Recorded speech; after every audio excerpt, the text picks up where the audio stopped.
Everyone says Burgundy is unbeatable when it comes to Pinot Noir. But what if California has finally caught up? In this video, we're going to find out together. Burgundy versus Russian River Valley Pinot Noir. Old world versus new world. Which Pinot Noir is truly best? Not based on a preconceived bias, but by letting the wines thoroughly speak for themselves. Not just by merely tasting them, not just by merely nosing them, but by carefully going through each bottle. I'm John Honest. I'm a certified sommelier, and I'll be honest, I am a Burgundy guy through and through. It's where Pinot Noir was born and where you find the most expensive wines in the world. They're captivating. They're nuanced. They are frustrating, and once you have a Burgundy experience, you will spend your whole life chasing it, and 99% of the time, you won't get it. But oh, that 1%. Now, I never would have thought it to be true, but I have to admit, Russian River Valley is rewriting what American Pinot Noir can be and creating its own unique experience. Layers and layers of striking lush red fruit, the dancing aromatics in the glass, and really a unique seductive quality that just takes you places. I'm not just tasting these wines, I'm testing my own personal bias because I could be wrong. I'm going to let the wines speak for themselves. Before I declare a winner, to do so, I'm doing my proprietary whole bottle review of each one. You simply cannot capture the essence of Pinot Noir with a ridiculous snort, taste, and spit review. You must go through the entire bottle to truly experience it, how it evolves, how it changes glass by glass. As a subscriber of mine said, it's like 3 or 4 different wines coming from the same bottle. No snort, taste, and spit review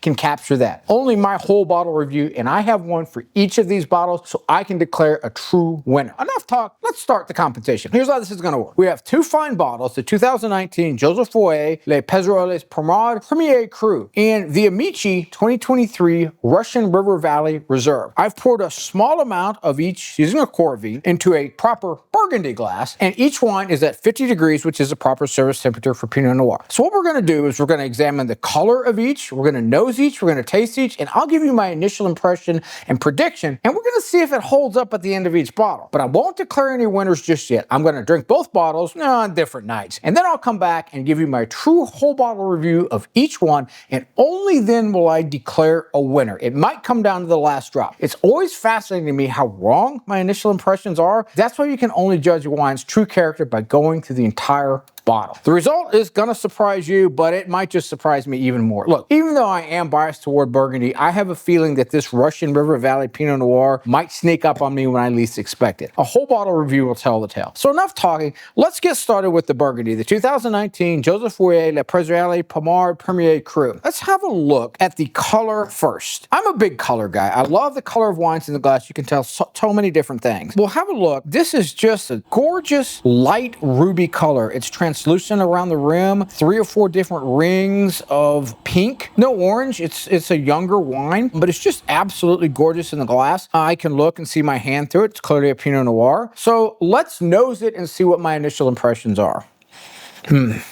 We definitely get a lot of deep red fruit, red currant. There's some pomegranate going through there. I can say cherry, but there's cherry in every red wine. But there's a nuanced, seductive, delicate quality about this.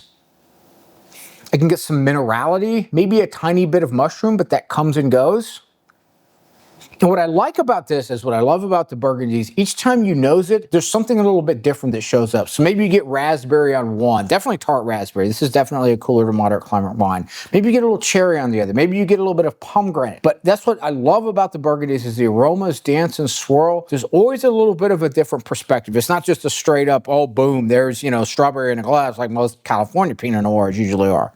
This is an absolutely gorgeous nose. So, hey, we didn't come here to nose wine all day long, even though the Pinots are known for their noses. Let's have a sip and see what we get.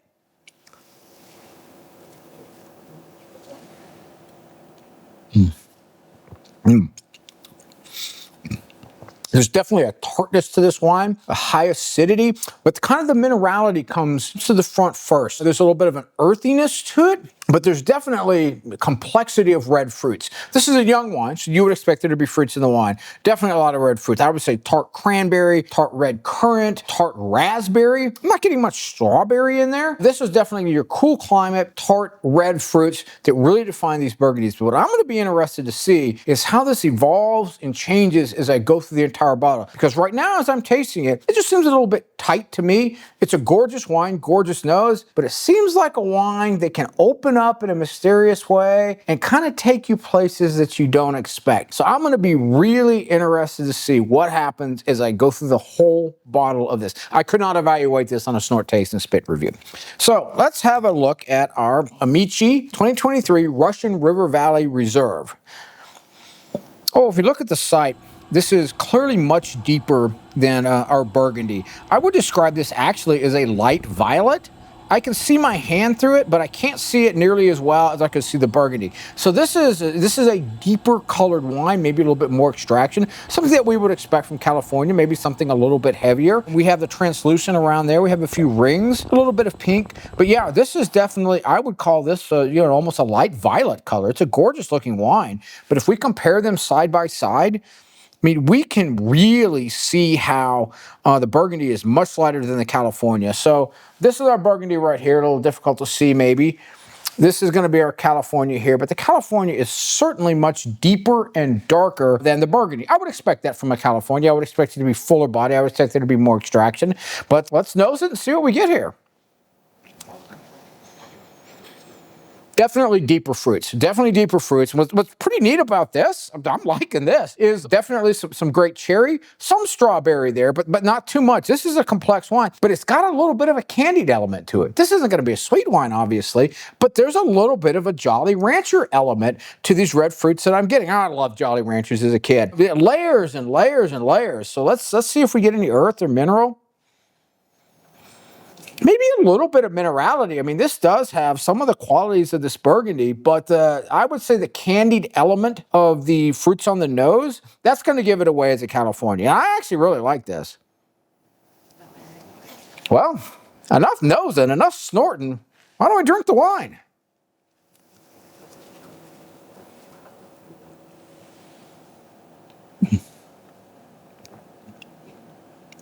This is definitely riper, fuller bodied than the Burgundy, which we would expect. Russian River Valley is cooler. It's going to be a little bit warmer than Burgundy. And with Californias, you're going to expect much fuller body. Definitely, I would call this ripe. I'm not going to go over it. Definitely ripe fruit. This was definitely tart fruit. So the acidity is not quite as high here. There's definitely kind of a lush character to the fruit too. A lot of red plum, some strawberry, maybe some ripe raspberry, but not tart like the Burgundy. A lot of fruit in. Maybe a tiny bit of minerality, but I'm not really getting any earth or mushroom or anything like that. But this is definitely layers and layers and layers of of red fruits that I would say have a little bit of a Jolly Rancher character. And every time I taste that, it reminds me of being a kid in El Paso at St. Clement's. Hey man, you got a JR trading this and that. You had the cherry Jolly Rancher, you had the strawberry, not the hot ones. Those weren't any good. Maybe even the watermelon. You're not going to get any watermelon in this. But yeah, this is definitely a deep, dark red plum. It's going to be really interesting to see how it opens up. I would say the mouthfeel on the Burgundy, this one is definitely much lighter. This is definitely fuller body. This kind of floats on your tongue. This one, the California, coats your mouth. So I would say these are two very different expressions of Pinot Noir. I find each of them to be equally enjoyable, but hey, what are you going to say after you have one sip of something, even though that they're different?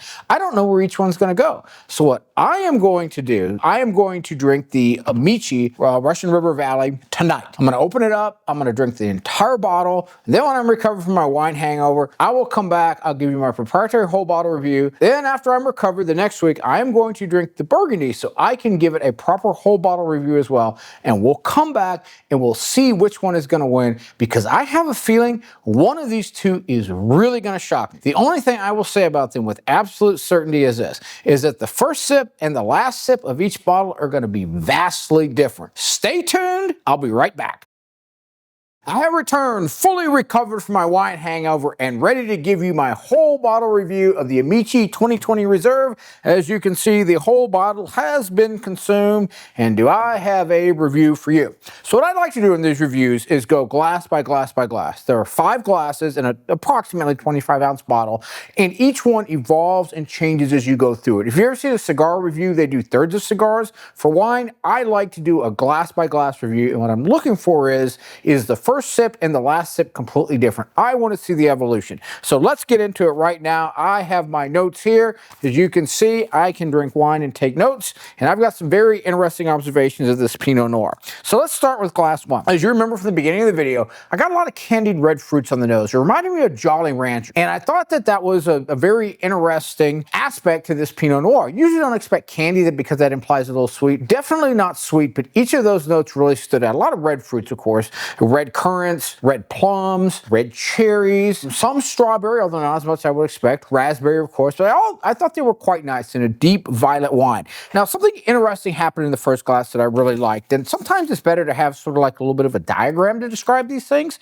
If you can see on this, I just made a couple of dots. Those dots represent kind of what the fruit came across to me as. A dot of this, a dot of that, but a very dense dot. And as I went through the first glass, the evolution that I got was that it seemed like each of the fruits kind of started to melt. And I thought that was a really, really, really interesting component. So instead of a dot, now, as I went through the first glass to the end of it, we had a lot of melted dots. And it was literally like the fruit was melting in my mouth. So I thought that was a really, really neat aspect of that. As we got into glass two, what happened was that the melted fruit kind of started to meld together and create its own unique flavor. And the flavor that came out was plummy. This became a dark, plummy Pinot Noir that began to evolve and change as I went through glass two. And I was really kind of starting to get excited about this one. I was like, wow, I want to see what's going to happen with glass three, with glass four, with glass five, because it felt like the wine was really getting some momentum. Well, got into glass three, started out like the end of glass two, and it plateaued. Not much change, not much evolution. The first sip and the last sip of glass three, they were really about the same. That was okay. It was enjoyable, but it was like the evolution kind of came to a quick halt. All right, so let's see what happens in glass four. And this was a very nice wine, full-bodied California Pinot. And as we got into glass four, same thing. The plateau continued. There wasn't much evolution. Not much else happened. No other flavors came out. It was still very enjoyable, but just about the same. Wait what happened in glass five. And glass five was actually interesting, but only minorly so. As I got into glass five, it began to get a little richer. Not a lot richer. It was subtle. Now, sometimes the California Cabs, they get really rich. It got a little bit richer. So it was kind of like a semi-rich plum. Melded fruits, but there really wasn't that much evolution. A little bit different from the first sip of glass five to the last, but I really wasn't blown away by it. So overall, this was a nice California Pinot. Did it take me places? Did it evoke any emotion? No, not at all. I was happy to be drinking wine. This wine was all about the flavor, all about the aroma, and what defined it was this plumminess of melted fruit. So definitely a unique wine, but magical? Nah, definitely not. So what I would say about the Amici 2023 Reserve, this is a great wine to serve at a holiday party. Thanksgiving, Christmas, where you have turkey that you're pairing with a light red, you have a lot of friends over.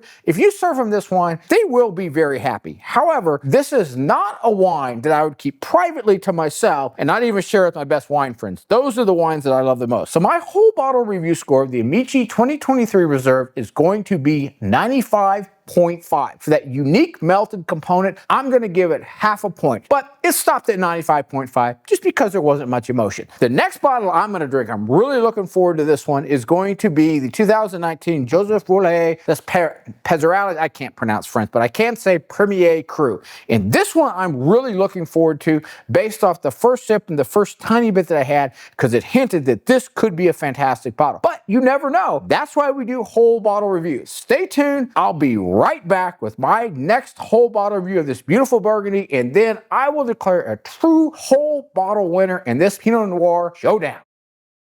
I have returned, fully recovered from my wine hangover, and ready to give you my whole bottle review of the Joseph Voillot 2019 Le Pezerolles Premier Cru and declare a winner of our Pinot Noir showdown. As you can see, the bottle is fully consumed and ready for review. And so what I like to do on these things is go glass by glass by glass, 5 glasses in a bottle, and it's really interesting to see how the wine evolves and changes from glass to glass to glass, how there is a progression, if there is a progression, how there is an evolution. So before we get into glass one, I am going to say one thing. I didn't think this competition was going to be close at all. I'll be very honest with you. I was biased toward the Burgundy. I thought, heck, there is no way in heck that California is even going to stand a chance. But that's why we do these showdowns. Because I got to tell you, this thing was pretty darn close. Now, there are no ties in wine. I will declare a winner, and the winner and the reasons will surprise you. But it was very, very, very close, completely shattering my expectations. Let's get into the review. As you can see, I have my notes handy. I can drink wine and take notes. It's actually a lot of fun for me. So let's start with glass one. Like I said in the initial taste and swallow review, the wine was a little tight. No, it was a lot tight. I could tell that, but I thought that it gave it great potential to open up. Now, it's tight because it's a young wine. It's a 2019. This is only 6 years old. A lot of these beautiful Burgundies, you want to give them time, but you can enjoy them young too, especially if you like the fruit in their wine, and there was a lot of fruit to start out glass one. You could tell, in comparison to the California, this was a very tart, very acidic, medium, even lighter bodied wine. The California was definitely full bodied. This was a lighter bodied wine. And there were a lot of nuances in the fruit, but the one thing that went through all of them was the tartness. So we had a lot of tart cranberry, and I would say that in glass one, cranberry was the flavor that actually dominated. Sure, we had some raspberry in there. Of course, we had some red cherry in there. Definitely had some pomegranate in there. Had a little hint of red plum too, but it was certainly the cranberry, which, hey, you know, in time for Thanksgiving, that's pretty good. It was definitely the cranberry that defined the first glass. There was a little bit of minerality, a little bit of earth in there, but the tartness of the fruit really kind of outshone everything else. I could get glimpses of it, but it was definitely behind the fruit, and the fruit was even behind the tartness. So what I wanted to see was, as I went through this bottle, how is it going to open up? How is it going to change, especially since it started out so tight? So as we got into glass two, it did begin to loosen up a little bit, but my God, it moved at the speed of a glacier. Sometimes when a wine comes to life, boom, it just comes to life. It gets a lot of momentum. It's at a racetrack. Here, I thought I was back in the oil field of Alaska looking at a dang glacier, because this thing moved slow. There was an evolution to it, but you had to be very patient with it. It was subtle, it was nuanced, it was there, but I gotta tell you, it was a little bit slow. I like my wines to gain a little bit of momentum, and I think it was just because this wine was so tight to begin with. Also, this was not quite as aromatic as some of the other Pinots that I taught. Again, I think that comes back to the tightness. I did get some of the aromas, but again, it was the tartness of the fruit that defined it. So as we got into glass three, it started to show a tart red plum component. This was actually very interesting as we started to get into glass three, because glass one definitely dominated by cranberry. Glass two, the fruit began to even out a little bit, moving at a glacier's pace. Glass number three was where this red plum started to come out. It wasn't like a juicy or full-bodied or plummy like we had in the California wine, but it was definitely there. It definitely began to come out and dominate. And I thought that was actually very interesting, because that was a similarity that it had with the California. Both of them had these plummy characteristics to it. So you could tell the stem of both was Pinot Noir. And so as I went through glass three, a tart, not full-bodied, a tart, lighter-bodied, plummy component really began to lay the foundation for the wine, and the other fruits sat on top of it. So you get some cherry, some red currant, some pomegranate, but you could tell that there was a base of this red plum. So I thought that that was actually a very interesting evolution, and I kept waiting for the wine to just take off. As we got into glass four, oh, it just stayed at a glacial pace. Oh my God, so slow. And that was a little bit disappointing to me, because I really wanted it to take off. But two, that's kind of my fault, because I didn't decant this wine. I don't like decanting Pinot Noir generally, but because this was so young and so tight to begin with, I really should have given it a good long decant. And honestly, I do think that this wine needs a lot more time in the cellar. So it moved at a glacial pace, and then we got into glass five, and I decided that, you know what, I am going to swirl, aerate, do everything I can with glass five to get this to come to life, to see what it was that the wine could be. And as we got into glass five, there were some rumblings of it coming to life. The glacial pace started moving at a pace of magma. Fruit started popping, showing up. I could feel the aromatics coming together. The wine began to come together. It began to get some momentum, and then I hit the last sip. It was all over. It was all gone. Oh, I was just really starting to get excited, really started to get into it. So that there was life to this wine, there was a momentum, but I just don't think that I treated it as well as I should have in the first place. I should have decanted it. A couple of things before I deliver my final whole bottle review on this one. I think that this one is a very, very good bottle of wine. Now, there was no emotional component to it, although in glass five, there started to hint a little bit at the emotion. And the emotion that I had was, my God, I should have done this around glass two. That was sort of my emotion, was a little annoyance at myself, but you could tell there were a few things that started to pull at your brain, and you could get kind of the magic of the Burgundies that happened. But it really didn't happen for this one, because it wasn't enough of a decant. And look, the truth of the matter is, this wine just needs a lot more time in the bottle. So the main difference between this one And this one, yes, the tartness, yes, the acidity. This is medium bodied, much higher acid. This is fuller bodied, lower acid, but still higher acid. Is this. The California, the Amici 2023 Reserve is ready to drink right now. It doesn't need any cellaring. I don't think it's going to evolve and change that much. Serve it at Thanksgiving, serve it at Christmas. Everyone is going to be happy. This one right here, because of the high acidity, enormous potential for cellaring, and I think in 15 to 20 years, it will be a beautiful, magnificent wine that will take you places. And so for the California, for the Amici Reserve 2023, I gave it a whole bottle review score of 95.5 based on the aromas and flavors, and I really like the plummy part, and I really like kind of the candy Jolly Rancher notes that came through it with that. I am going to give the Premier Cru Burgundy a 96-point score, giving it the edge by half a point. And here's why I am going to give it a very, very slight edge. I actually think that California is much more appropriate to drink now, but because of the potential of this wine, I'm going to give it half a point. Hey, as Bill Parcells says in the NFL, potential is nothing, performance is everything, but when it comes to wine, well, hey, potential is a lot, because if you give it some time, my God, you'll get a bit of performance. So, to conclude, the winner, the 2019 Joseph Voillot Les Pezerolles Premier Cru, my French is terrible, by a hair over the 2023 Amici Russian River Valley. When it comes to Thanksgiving dinner, I would actually recommend serving the Russian River Valley. It's a crowd pleaser. If you happen to get a bottle of the Premier Cru Burgundy, put it into your cellar. Give it 10 or 15 years, or go buy one that's already aged, and you will be well rewarded. Now, I want to hear from you. What's your opinion on Burgundies? What's your opinion on decanting? And what's your opinion on cellaring? And what's your opinion on giving them time? You got any California, some Russian River Valleys that are great to age, great to drink now? Hey, let me know. I really love Pinot Noir, and the best way to find great Pinot Noirs is hearing from fellow wine lovers as well. And what's better than one whole bottle review? What's better than one wine showdown? A second one. Stay tuned for my latest wine showdown coming up next.